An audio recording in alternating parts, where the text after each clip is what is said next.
Hello and welcome to my channel thinking literature. इस video में हम मीटर या प्रोसोडी को डिस्कस करेंगे। So let's jump into it. Metre एक पोएम का लय या रिदम को कहा जाता है जो कि स्ट्रेस और अनस्ट्रेस सिलेबल से बने पैटर्न के द्वारा बनता है, और जो हम स्टडी करते हैं पोएट्री में मीटर की, उसे प्रोसोडी भी कहते हैं। सबसे पहले जानते हैं कि सिलेबल क्या है। सिलेबल एक सिंगल भावेल साउंड को कहते हैं। और भावेल साउंड किसे कहते हैं? भावेल साउंड उसे कहते हैं जिसमें ए, ई, आई, ओ, यू की साउंड हो। For example word machine, machine में दो भावेल साउंड है, म और शिन। उसी तरह इंपॉर्टेंट वर्ड में तीन भावेल साउंड है, इम, पोर और टेंट। और कई वर्ड्स में केवल एक ही भावेल साउंड होता है, जैसे कि आप इस लाइन के इस वर्ड में देख सकते हैं, माई।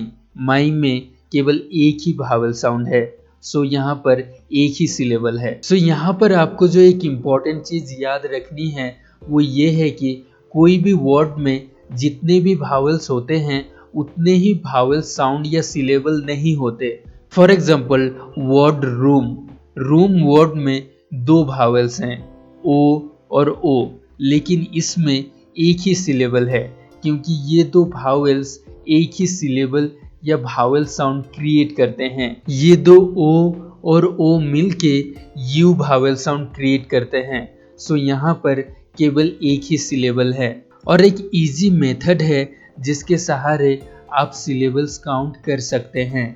आप अपने हाथ को अपने चिन के नीचे रखें और कोई भी वर्ड को बहुत स्लोली बोलें, और जितनी बार आपकी चिन आपके हाथ से टच करेगी उतने ही सिलेबल्स उस वर्ड में होंगे। हालांकि ये मेथड एक्यूरेट और फाइनल रिजल्ट नहीं देती, फिर भी आप इस मेथड के जरिए एक अंदाज़ा जरूर लगा सकते हैं। हमने सिलेबल क्या है वो तो जान लिया, अब हम जानेंगे कि अनस्ट्रेस सिलेबल और स्ट्रेस सिलेबल क्या है। स्ट्रेस सिलेबल उन सिलेबल्स को कहते हैं जिस सिलेबल्स में हम ज़्यादा जोर या इम्फेसाइज देते हैं, और अनस्ट्रेस सिलेबल उन सिलेबल्स को कहते हैं जिन सिलेबल्स में हम ज़्यादा जोर या इम्फेसाइज नहीं देते हैं। मैंने जो मेथड आपको बताई सिलेबल्स काउंट करने की, उसी मेथड के जरिए आप स्ट्रेस सिलेबल और अनस्ट्रेस सिलेबल का भी पता लगा सकते हैं। अगर कोई भी सिलेबल कहते वक्त अगर आपकी चिन ज़्यादा नीचे गई तो वो स्ट्रेस सिलेबल होगी, और अगर ज़्यादा नीचे नहीं गई तो वो अनस्ट्रेस सिलेबल होगी। सो अगेन ये एक्यूरेट रिजल्ट तो नहीं देती, फिर भी आप इसका यूज कर सकते हैं। अब हम फीट क्या है उसे समझेंगे। फीट दो या उससे ज्यादा सिलेबल्स के ग्रुप को कहा जाता है। जब एटलीस्ट एक अनस्ट्रेस सिलेबल और एक स्ट्रेस सिलेबल मिल जाते हैं तब एक फीट बनता है।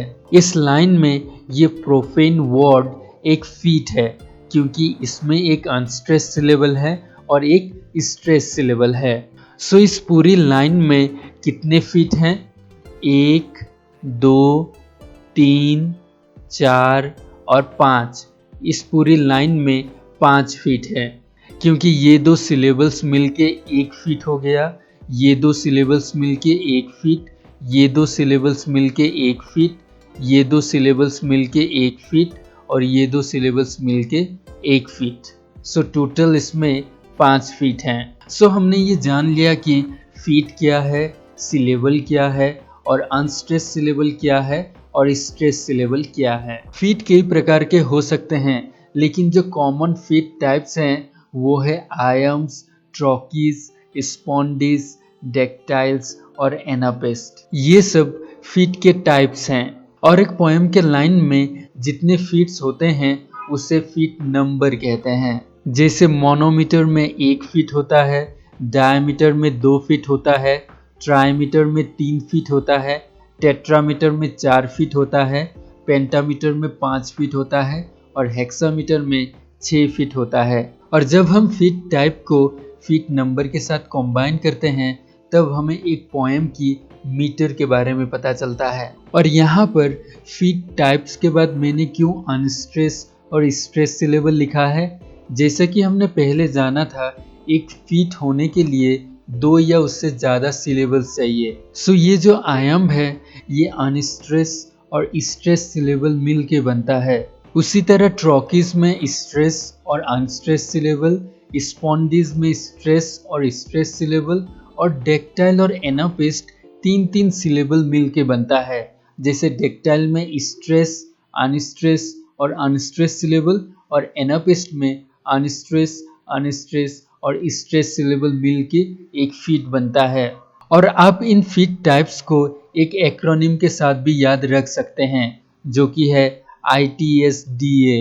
इस ITSDA एक्रोनिम में I और A भावेल है, सो इसके साथ आप U भावेल को जोड़ सकते हैं। सो आयम और एनापिस्ट में सबसे पहले अनस्ट्रेस सिलेबल होगा और उसके बाद ही स्ट्रेस सिलेबल होगा, और एनापिस्ट में भी पहले अनस्ट्रेस अनस्ट्रेस होगा, उसके बाद स्ट्रेस सिलेबल होगा।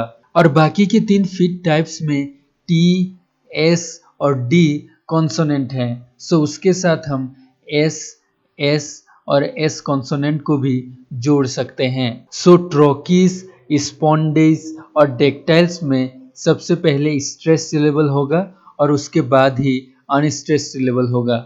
सो उसी तरह स्पॉन्डेज में स्ट्रेस और स्ट्रेस सिलेबल होगा, और डेक्टाइल्स में स्ट्रेस, अनस्ट्रेस और अनस्ट्रेस सिलेबल होगा। सो आप याद रखने के लिए इन सब ट्रिक्स का इस्तेमाल कर सकते हैं। अब हम एक दो प्रैक्टिकल एग्जांपल्स देखेंगे और इसे अच्छे से समझने की कोशिश करेंगे। सबसे पहले हम आयम्बिक पेंटामीटर को समझते हैं, और ये शेक्सपियर की एक सोनेट का लाइन है जो कि आयम्बिक पेंटामीटर में लिखा गया है। क्योंकि इसमें जो सिलेबल्स का पैटर्न यूज किया गया है उसमें पहले अनस्ट्रेस सिलेबल है और उसके बाद स्ट्रेस सिलेबल है।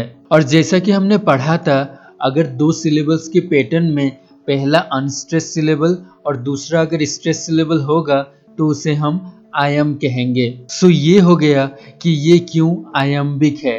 उसके बाद ये समझते हैं कि क्यों इसे पेंटामीटर कहा गया है। क्योंकि ये आयम का पैटर्न या अनस्ट्रेस और स्ट्रेस सिलेबल का पैटर्न इस पूरी लाइन में 5 बार है, इसीलिए हम इसे पेंटामीटर कहेंगे। जैसा कि हमने पढ़ा था, अगर कोई भी एक लाइन में 5 फीट होंगे तो उसे हम पेंटामीटर कहेंगे। क्योंकि इस लाइन में आयम पैटर्न यूज किया गया है, यानी अनस्ट्रेस और स्ट्रेस का पैटर्न यूज किया गया है, और ये पैटर्न इसमें 5 बार है, इसीलिए हम इसे आयम्बिक पेंटामीटर कहेंगे। अब हम और एक मेट्रिकल पैटर्न ट्रोकेइक टेट्रामीटर को समझेंगे। और ट्रोकेइक टेट्रामीटर हम शेक्सपियर की ट्रेजेडी मैकबेथ में देख सकते हैं कि double double toil and trouble, fire burn and cauldron bubble. सबसे पहले जानते हैं कि आखिर ये ट्रोकेइक क्यों है। क्योंकि इसमें पहला स्ट्रेस और दूसरा अनस्ट्रेस सिलेबल है, इसीलिए ये ट्रोकेइक है। और जैसा कि हमने डिस्कस किया था, अगर पहला स्ट्रेस और अनस्ट्रेस होगा तो उसे हम ट्रोकेइक कहेंगे। और ऐसे ट्रोकेइक के जोड़े इसमें कितने हैं? 1, 2, 3 और 4। सो एक लाइन में स्ट्रेस और अनस्ट्रेस सिलेबल का 4 जोड़े हैं। सो अगर एक लाइन में 4 फीट होंगे तो उसे हम क्या कहेंगे? जैसा कि हमने पढ़ा था, अगर कोई भी एक लाइन में 4 फीट होंगे तो उसे हम टेट्रामीटर कहेंगे। सो जब हम फीट टाइप और फीट नंबर को कंबाइन किया तब ये निकल के आया कि शेक्सपियर ने इसमें ट्रोकेइक टेट्रामीटर का यूज किया है। सो इसी तरह हम कोई भी एक पोएम में कौन सा मीटर का यूज किया गया है उसका पता लगा सकते हैं। So come to the end of this video. अगर आपको वीडियो अच्छा लगा तो लाइक कीजिए, अगर अच्छा नहीं लगा तो डिसलाइक कीजिए, और अगर नए हैं तो सब्सक्राइब कीजिए।